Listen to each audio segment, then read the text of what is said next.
Hey, everybody, welcome to this episode of Compassion and Courage. I'm your host, Marcus Engel, and this is the podcast where we teach compassionate communication, provide perspective, and inspire resilience. My very special guest today is Dr. Tiffany Pankow, who is a family medicine doc in Phoenix, Arizona, and she wears several different hats. So thank you so much for coming on the show and sharing your expertise, Dr. Pankow. Marcus, it's a pleasure to be here. Thank you so much for having me. I'm glad to have you. Can you tell me, other than being a family practice doc, what are the other hats that you wear at Honor Health? Sure. So my long fancy title is Chief of Caregiver Wellness and Patient Experience. It's kind of a mouthful, but what the role is really meant to do is to promote the well-being of our clinicians, and knowing that that impacts the well-being and the experience that we're able to give our patients. So in my role, I work with helping to foster well-being in our clinicians, working with our patients. I also work with our DEI initiatives and our employee health. So, kind of a broad role, but knowing that all these things really impact the folks that are in our healthcare system and how we can impact our patients. Yeah, it's a multi-leveled approach, and it sounds like you've got your hands in many of the initiatives that the healthcare system takes on. So can we kind of start at the beginning? What got you interested in medicine? Do you come from a medical family, or what's your path? Yeah, so I actually do come from a medical background. My grandfather was one of the first or second ear, nose, and throat surgeons in Phoenix way back in the 20s and 30s. But unfortunately, he passed away when I was before I was born. So I never really had the chance to get to know him, but always heard about his stories and his impact on the community in Phoenix. In college, I actually wasn't pre med. My background was in English and foreign affairs. That was my double major. And I initially had an interest in journalism, believe it or not. But what I loved about journalism was getting the history, that investigative piece of journalism. But I really wanted what I was doing to make an impact, to help improve people, and really to focus more on healing. So kind of did some soul searching after I graduated. And that was when I decided that medicine really was the path for me. And I really enjoy the stories. And I think that's part of what I love about family medicine is getting to have those long-term relationships with patients, hearing their stories, hearing about their lives, and just seeing how we can partner to help their lives be better from their healthcare perspective. That's kind of the whole point of narrative medicine. What you just talked about there is that deep listening to patients, to hear their stories, and then to better know how to serve that patient. And I love that that's just so ingrained in your soul and your practice. Yeah, I think that's been the privilege and the honor of being in this space, is really getting to hear those really intimate, detailed stories that may not be shared with anybody else, but they share with you in that sort of sacred space and that trust that you build with your patients. So let's go off of that. In your work, I guess specifically in your work as a clinician, uh, when you have seen or heard or witnessed those patient stories that come along, are there any stories that just stand out at you from a time that you learned about a patient's story and maybe learned some background that you wouldn't have known if you had not been deeply listening to that patient? Yeah, there's a couple of different instances. The one that comes to mind, I was actually talking about it yesterday with a group that's doing some teaching around the Holocaust and healthcare, and was sharing a patient that I had. This was several years ago, and we got into a conversation, and not sure exactly how we got on the topic, but she shared with me that she was a Holocaust survivor, and so she talked about the impact that that had on her life, and she was a very young girl at the time, and she shared some of these stories about being there in the concentration camp and standing in front of the fence that was electrified at the time, and really pausing to decide, is this something, do I want to continue to be here? And she said there were several days where she would stand at that fence and decide whether or not she wanted to move forward. And because by grabbing that fence, it would probably end her life. So it was amazing to hear the stories from her and to see how it impacted her well-being at the time. She was, much older when I talked with her, but it was still having an impact. And for her to share that was really impactful, because obviously that's a very, deeply personal experience to share. But I think it helped me become a better physician in taking care of her, and it allowed her the space to maybe talk about some of those things that still had an impact in her life at that time. And we're talking decades later, right?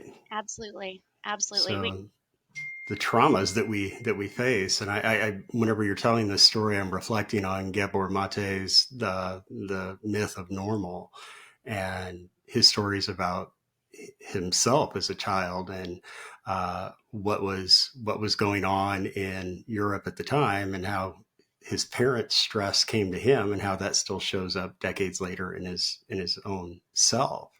Mhm. Um, yeah, interesting stuff. Absolutely. I do think there is that generational trauma that people speak of as well. Yeah.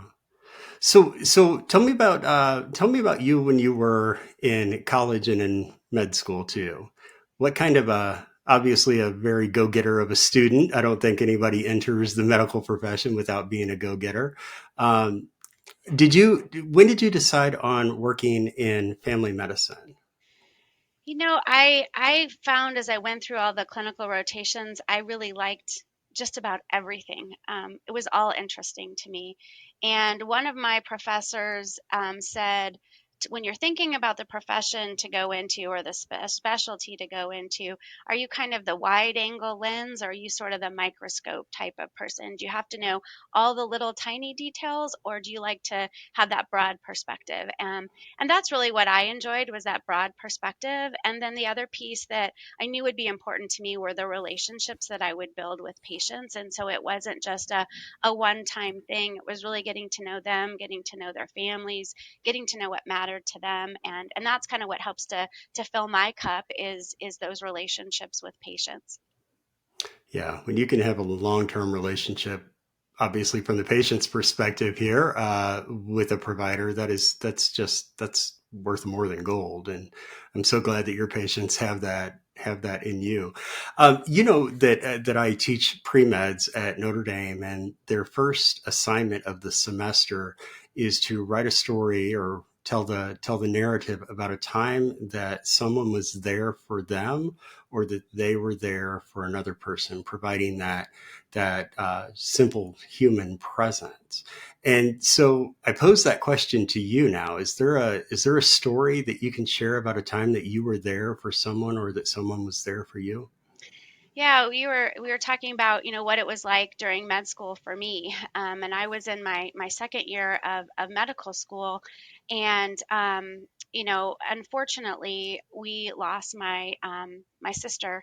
I mean, my husband's sister passed away during that time, and it was at a time where I had not yet learned how to give bad news in a way that could be, empathetic and caring. It's part of what we do in medicine, is to share that bad news. And so I heard about my husband's sister's passing before he did, and this was back before there were cell phones, and back before we had a chance to, kind of connect like we do now. And so I was waiting for him to come home to be able to share that and tell that terrible news to him.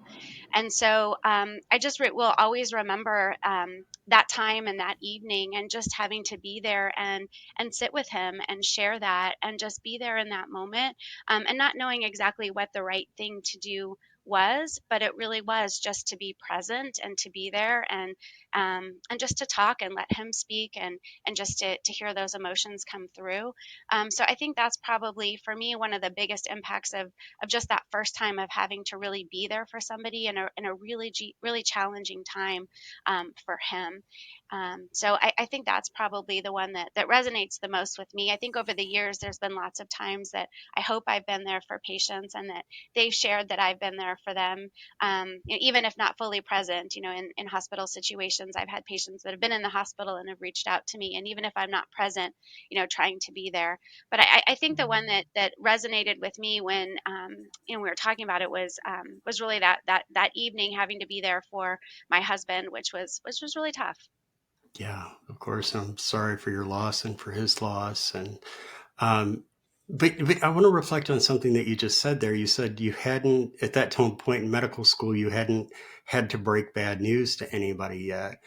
Um, who did teach you how to empathetically share negative information or potentially a bad outcome? Who taught you that? And I think I've had a lot of teachers along the way with how to do that. I think some really great professors that talked about it, that really talked about being present, and just being there, and really pausing to do it in a way that really connects with people, and allowing that space for others to have emotion.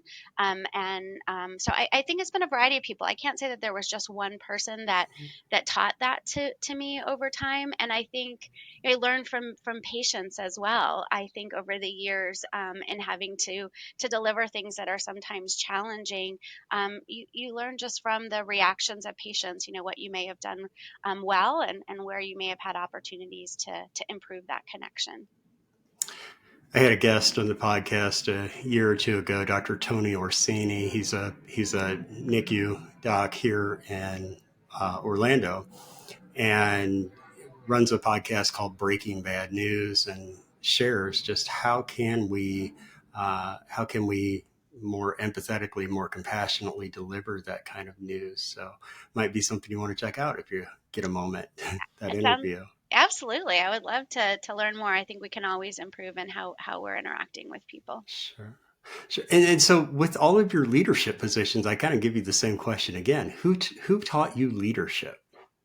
This is a question that I love to pose to leaders because it gets a little reflection on life, right? Because we've all had many mentors and teachers, but when you think of that question, who taught you leadership? Who comes to mind? I have, again, lots of different leaders. I mean, I think one of my first leaders was our CMO of the medical group, who really gave me an opportunity to pursue my own interests and passions, and I'll be grateful for that. It really was, I think, the starting point of my leadership. I had an idea, and I came to him, and he gave me an opportunity to go for it. So I've learned a lot of lessons from him, our chief medical officer for our medical group. He was probably my first closest leader. I think he really had a strong level of empathy, and I think he taught that effective leadership really begins with empathy and with connecting with others. So I think that's probably the first one. There's definitely been many others at Honor Health. I feel like we have a culture of leadership that really is supportive of our teams, and one of the things that I really love about being at this organization is that we do have a lot of leaders that, one of our core values is empathy, and I think it's something that our leaders really exemplify. Some of our top level leaders are the most easily to access, I think, than any other organization. Our CEO, Todd Laporte, he's very approachable. People can come up and talk to him, and he's happy to talk to anybody in the organization, and I think that speaks volumes. Does having an open, I don't want to say an open door policy, but even like an open person policy Um, where someone is, I don't know if that's the right terminology, but when someone is easily approachable and will take the time for anybody in the organization, that does speak a lot to someone's leadership ability, certainly. Yeah, I absolutely. I mean, my role in caregiver well-being, I think so much of the leadership is such an important aspect of that. If our leaders really truly care, if they're compassionate about the challenges that our team members face, it makes a huge difference. Just that ability to listen, and also to be there and be sort of out in the trenches and talking with people. And that's one of the things that our leaders do, is to round at our different all our different locations, to really hear from people that are right at the front lines doing the work with our patients. And so I've learned by watching examples of many of our leaders do that kind of rounding. When we were together a few months ago when I was at Honor Health, you shared that one of the things that you're very passionate about is blue zones. Can we talk a little bit about blue zones? Yeah, I'd love to talk a Okay. little bit more about blue zones. You And bet. I guess let's even start at the beginning. What is a blue zone? Yeah, absolutely. Before we dive in, we need to understand what we're talking about. So blue zones are areas around the world where people live long and healthy lives. It was started by some research of a National Geographic journalist, Dan Buettner, and he has written several books about the blue zones and done a tremendous amount of research into the blue zones. And so the first one he looked at was in Okinawa, Japan. There's also a blue zone in Greece, in Italy, in Costa Rica, and Loma Linda, California.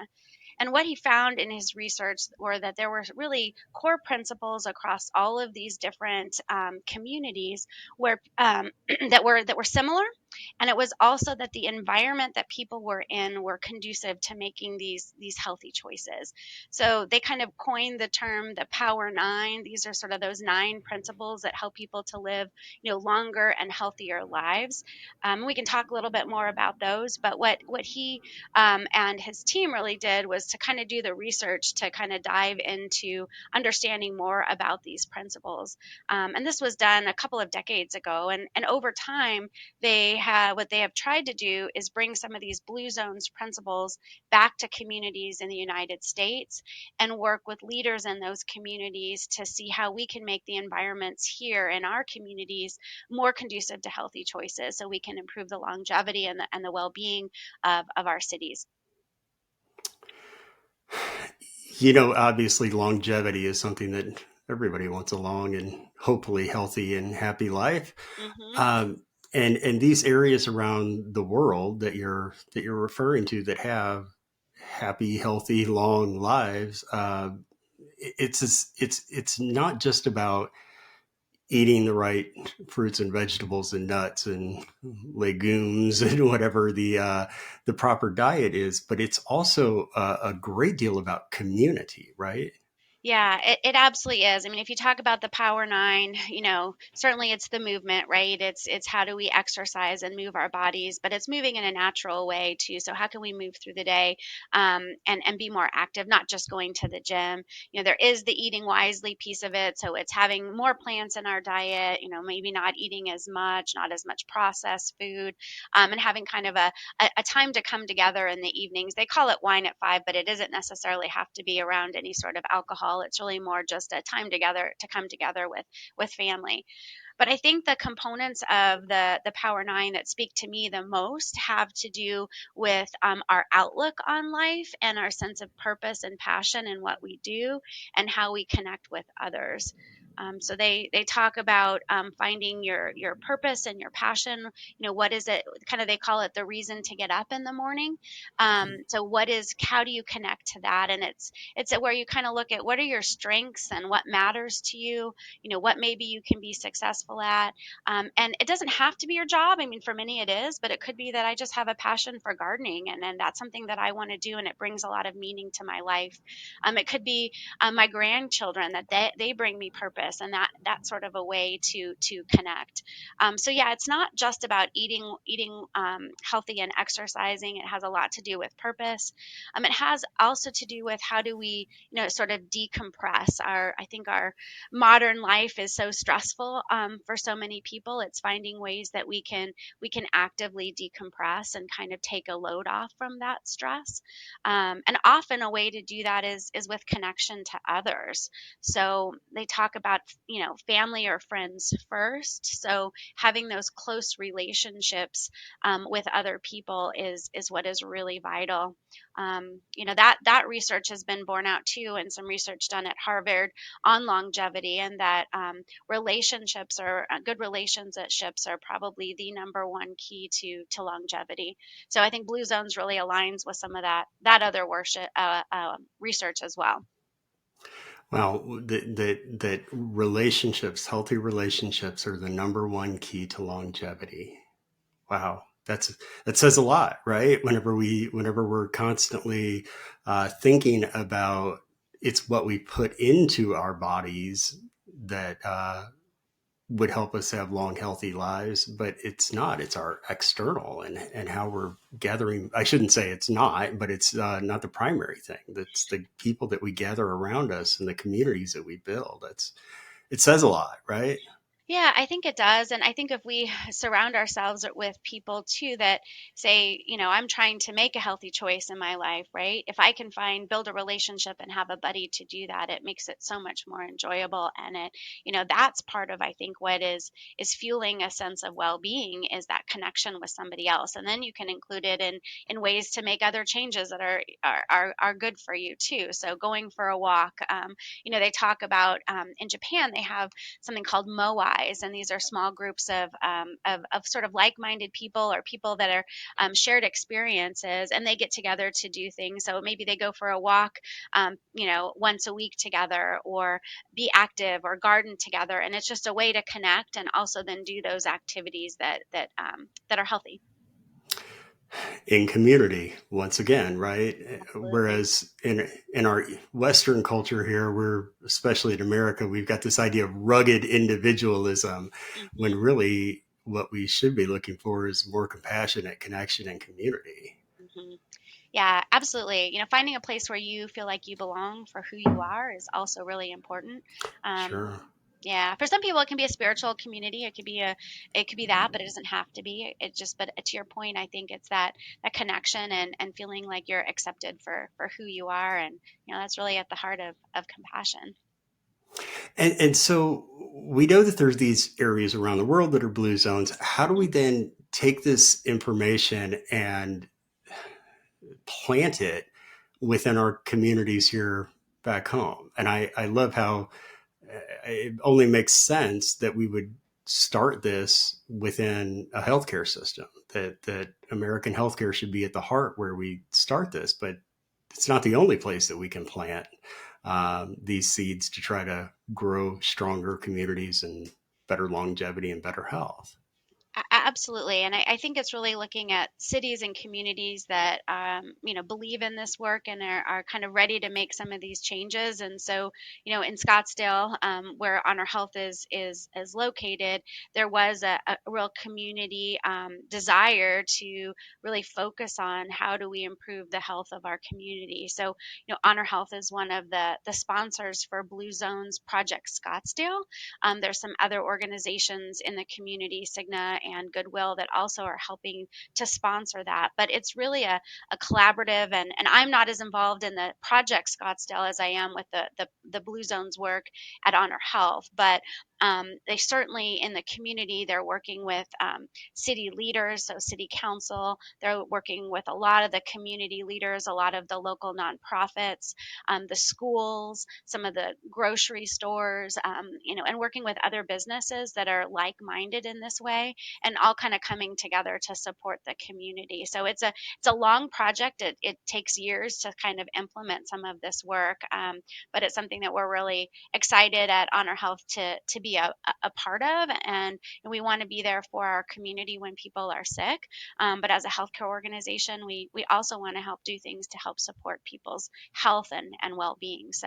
Um, so that's kind of a little bit about the Project Scottsdale, and happy to speak more about what we're doing inside for our team members as well. That's exactly what I was going to ask you. So, what are the nuts and bolts things that you're doing within the system for your caregivers Yeah. that's benefiting? Yeah, so businesses that are involved in the Project Scottsdale have an opportunity to become Blue Zone certified. And so this is a multi-year process where we look at our environment, and Honor Health is in Scottsdale and Phoenix and other areas around the valley. So this includes all of our campuses. We have 6 campuses. We have over 100 clinics. We have people that work remotely. So this is really all for all 14,000 of our employees, not just Scottsdale, but really looking at our internal our environment and how we work together as teams to see what opportunities we have to more align with some of those Power Nine principles, and how do we make our environment healthier for our team members. So we started last year in really doing an assessment at the campuses, asking what mattered to our team members. We don't want this to be a top down. We want people to have a voice in what matters to them. And so we're focusing on people, policy, and places, and how we can optimize all of those. So I'll give you a couple of examples of some of the things that, we created a blueprint of things that we want to do to help make our environments healthier. So one thing is in our cafeterias. So improving the healthy choices, making it easier to have grab and go options that are healthy. Working to make it so that some of the healthy food isn't as expensive, because we know sometimes healthy food can be more expensive. And making it so that you're in the checkout line at the cafeteria, instead of having a Snickers bar right there that you might grab as an impulse, there's an apple or a banana or a bottle of water or a bag of nuts that you can grab as a snack. So just kind of trying to improve things like that. Working with our vending machines, to make sure there's healthier choices in the vending machines. So we're not going to be so prescriptive as to take away sodas from our cafeterias, but how can we make the options, so there are healthier options? So that's kind of one of the things we're doing in the environment, encouraging people to use the stairwells as well. And kind Mm, of, that's one of the plans we have, is to make our stairwells more inviting for people to take the stairs. I'm looking at policies to make sure people get the breaks. How do we encourage nudges during our meetings for people to maybe get up and move around? Those are some of the other things that we're working on. The other piece is recognition, and we know that people do an incredible amount of hard work, when you're caring for patients. So having really, improving even ways how we can recognize not only individuals but teams for the great work that they're doing. So those are a few of them. And I mentioned earlier a little bit about purpose. And part of this is offering purpose workshops to our employees, so they can kind of get in touch with what matters most to them. And we know that that's really important to healthcare workers to be aligned with their sense of purpose, and it helps to mitigate against things like burnout and potentially leaving the profession. So really aligning to that sense of purpose. So I think for a lot of us in healthcare, it is that compassionate care that is our purpose, and so just reconnecting people to that, I think, is really important. So that's a few of the things that we're doing, but it's a long process. and goes right into caregiver clinical caregiver wellness, right? Hmm. I That's just great stuff. Speaking of burnout and such like that, have you ever reached the point of burnout, or if so, what have you done to mitigate that burnout whenever you have reached that point? Yeah, so I actually did come really close to leaving healthcare. It's been over a decade. I had young kids at the time. My husband was a kind of entrepreneur and had his own company, and I was doing a lot of work and had a couple of challenging things that happened in the hospital. We hear a little bit now about violence in the workplace, and unfortunately, that's happened with healthcare. And there was a situation that involved that, or the threat of it at the time. It was just kind of a lot of factors that came into play. And so I kind of stepped away from clinical care for a while. Actually got my real estate license because my husband was in construction, and really came close to kind of hanging it up. But did a lot of soul searching, and talk with a occupational counselor. And really, what she had me do was check back in with my values and do some work around that, and really brought me back to the idea of what really matters to me, and really healing and helping others heal. I often, when I kind of share this story, I talk about my mission in terms of caregiver well-being is helping others heals me too, and so it keeps me aligned to what matters. And helping others, I think, to stay in the field is really filling my bucket as well. So that's, I after I kind of made the decision to stay in healthcare was when I joined Honor Health, and I think it's been a really good organization. I've been here for almost 10 years, and so glad I didn't leave the field at the time. But I think there are a lot of us that have come close, to leaving for a variety of reasons. For me, it wasn't one thing. It was just kind of everything building up, and just a time in my life when my family really mattered to me, and I wanted to make sure I was there for my kiddos. And I think a lot of people sort of struggle with some of those challenges. So, part of my work is, talking with our clinicians, or physicians, nurses that are having challenges, and how can we better support them, help them, work through this as an organization. And we do a lot of peer support. I think it helps to hear from somebody who has been in the same shoes that you have, and see how they may have been able to work through things. I think we also help people to see help people get back aligned to their sense of values and sort of what got them into this field in the first place. You made a quote there that sounds like what should be the title of the episode, that helping people heals me too. Yeah. And it's so simple and yet profound. It's a beautiful thing. Yeah, I think it's from storytelling, right? It was this I did Mhm. a storytelling session and this was what came from it is what was my 6-word story, helping others Mhm. heals me too. And I think that's in healthcare, that's a big thing for all of us, right? That's what we're in it for. Yeah. Well, so stepping out of healthcare, let me give you a couple of just kind of fun questions, get to know you sort of things. So let's take you back to you're 16, 17 years old Mhm. in high school, and you're hanging out with your friends. It's after school or after practice, or it's a Friday night driving around, whatever you're doing. What are you and your friends listening to on the radio? That's funny as you talk about that. I had a friend I was able to connect with. We hadn't seen each other in years from high school. We were probably 16 when we first when I last saw her, believe it or not. And we used to drive around in the car and sing at the top of our lungs this song called "Lean on Me." I'm sure you've Hmm, heard of it. There was kind of a sure. redo of it, but yeah, that was one of the things I remember driving around and listening to "Lean on Me," and then probably I think about fun things back in high school. Songs that resonate with me would probably be Guns N' Roses, Welcome to the Jungle. Some of those fun songs back then, Def Leppard, I Yeah. remember some of those. Those were some of the songs that we were listening to after swim practice and all that. So, yeah. Nice. Nice. Uh, and I guess I'd also like to know, we talked about some of the things that fill your soul, like helping other people and such like hmm that. hmm How about charitable organizations or non for profits? Is there one that is just really close to your heart? Well, I think the one that's probably the closest to my heart is Desert Mission, which is a food bank that's actually part of Honor Health, and so that's one that I've become involved with, and they do a lot for the community in addition to providing food for patients and as well as for our staff that sometimes have challenges. They do have something called a Living Well program, and it's around the whole well-being of someone and teaching people healthy habits, helping people understand finances. There's a whole lot of programs that they offer. It's been around in the community at one of our campuses for a long time, and that's probably the one that resonates with me the most, and where I like to go and to volunteer when I have time to do that. So that's probably the one that resonates the most with me.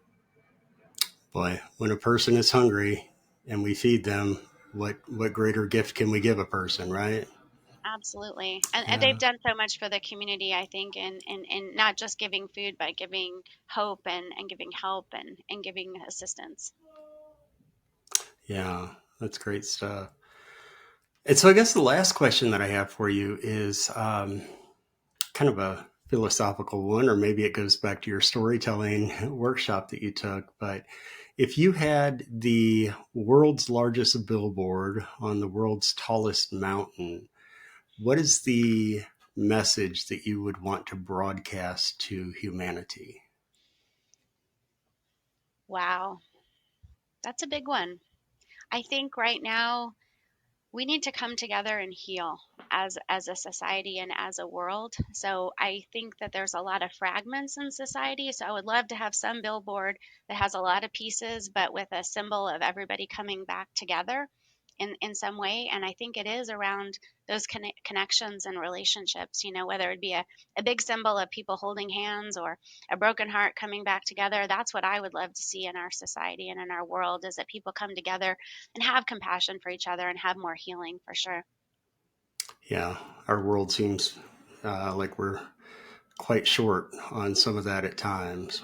Yeah, and I think sometimes you just have to start right where you are. So I Mm. talk with my kids sometimes when they get pessimistic about the future is you can't change the world, but you can make a difference to the person who's there with you. And so that's I think would be my thing is, how do we get to some big piece like that? How do we put all those pieces back together? It's probably just by starting to help one person who is in your community or who's in your around you. So just one at a time.